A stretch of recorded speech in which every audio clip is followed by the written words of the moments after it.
সারাক্ষণ পেপার মধ্যে মুখ লুকিয়ে রাখলে হবে? তো কি করতে হবে আমাকে বলো। কি করতে পারবে মানে? এটা তুমি কি বললা?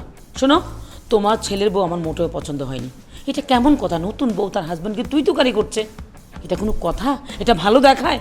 তোমার মনে আছে মানে তোমার আমার বিয়ের পর আমি তোমার চোখের দিকে তাকাতেই পারতাম না, সবসময় মাথা নিচু করে থাকতাম, সারাক্ষণ ভয়ে ভয়ে থাকতাম। তারপর তুমি যখন সাহস দিলে একটু একটু করে তোমাকে তুমি করে বলা শুরু করলাম, তাও তো কমপক্ষে 4-5 বছর পর। তুমি অবশ্য কথা ঠিকই বলেছ।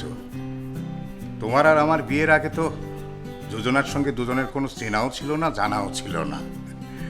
শোনো, আমাদের সময় আর এখনকার সময়ের মধ্যে অনেক পার্থক্য।